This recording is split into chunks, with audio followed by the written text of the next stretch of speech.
అర్హత లేని కృతజ్ఞత దేవుని దయ. నమస్కారం ప్రియ సహోదర సహోదరీలారా. ఈ ఉదయం మనమంతా నోవహు జీవితం గురించి ధ్యానించుకుందాం. అతడి ఓడ ప్రయాణం ముగిసిన తరువాత జరిగిన అద్భుతమైన సంఘటనలను, దేవుని గొప్ప దయను మనం పరిశీలిద్దాం. ప్రళయానంతర పరిస్థితులు. ప్రపంచమంతా జలప్రళయంతో కప్పబడి ఉంది. నోవహు, అతడి కుటుంబం జంతువులతో నిండిన ఆ ఓడలో దాదాపు 1 సంవత్సరం గడిపారు. ఓడ ఆరాక పర్వతాలమీద నిలిచింది. అది ఎంతకాలం తేలియాడింది అని నోవహుకు తెలీదు, కాని అతడికి దేవునిమీద నమ్మకముంది. దేవుడు మమ్మును మరువడు అని అతడనుకున్నాడు. నిజమే, దేవుడు వాళ్లను ఒక్క క్షణం కూడా మరువలేదు. వర్షం ఆగిపోయింది, నీరు నెమ్మదిగా ఇంకిపోతోంది. కాకి, పావురం, ఆలీవు ఆకు. భూమిమీద పరిస్థితులు ఎలా ఉన్నాయో తెలుసుకోవటానికి నోవహు మొదట ఒక నల్ల కాకిని పంపించాడు. కాకికి మృత కళేబరాలమీద ఆహారం దొరుకుతుంది కాబట్టి అది తిరిగి రాలేదు. అది లోక స్వభావాన్ని సూచిస్తుంది. ఆ తరువాత నోవహు ఒక అందమైన తెల్లని పావురాన్ని పంపించాడు. ఇది పవిత్రతకు, శాంతికి ప్రతీక. పావురం తిరిగి ఓడలోకి వచ్చింది, ఎందుకంటే దానికి నిలబడటానికి లేదా ఆహారం సంపాదించడానికి స్థలం దొరకలేదు. దానికోసం వేచిచూస్తున్న నోవహు పవిత్రాత్మను అపేక్షిస్తున్న విశ్వాసిని సూచిస్తున్నాడు. 1 వారం తర్వాత మళ్లీ పంపినప్పుడు పావురం తన ముక్కున ఒక ఆలీవు ఆకు, ఆలివ్ లీఫ్ పట్టుకుని వచ్చింది. దీని అర్థమేంటంటే, చెట్లు తిరిగి చిగురిస్తున్నాయి, భూమిపై జీవం మళ్లీ మొదలవుతోంది. ఆలివ్ ఆకు అనేది శాంతికి, నూతన ఆరంభానికి గ్రీకు సంప్రదాయంలో కూడా ప్రతీకగా ఉంది. చివరికి పావురం తిరిగి రాలేదు, అంటే భూమి నివాసయోగ్యంగా మారిందని సంకేతం. నోవహు బలిపీఠం, కృతజ్ఞత. నోవహు ఓడ దిగగానే ఏమి చేశాడో గమనించండి.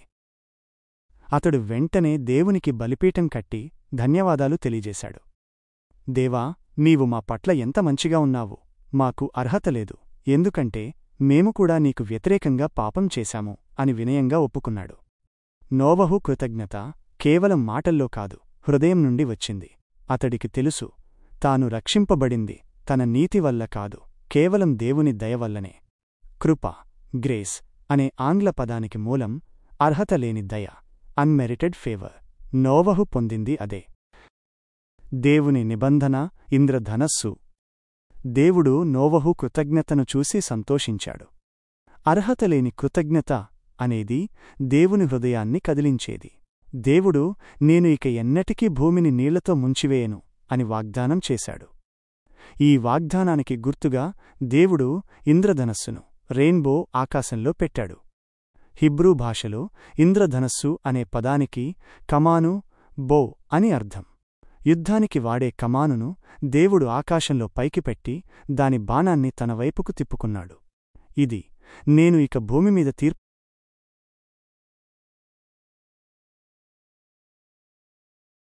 తీర్చను, నా వాగ్దానాన్ని నేనే చూసుకుంటాను అని చెప్పే దేవుని నిబంధనకు సంకేతం. ఈ ఇంద్రధనస్సు దేవుడు మనతో చేసిన నిత్య నిబంధనకు గుర్తు. మన జీవితానికి పాఠం. ఈ కథ మనకు ఏమి బోధిస్తుంది? దేవుడు పాపాన్ని శిక్షిస్తాడు, కాని ఆయన దయ అపరిమితమైనది. మనం నోవహులాగా దేవునికి కృతజ్ఞత కలిగి ఉండాలి. మన జీవితంలో ఇబ్బందులు వచ్చినప్పుడు నిరుత్సాహపడకుండా దేవుని దయమీద ఆధారపడాలి.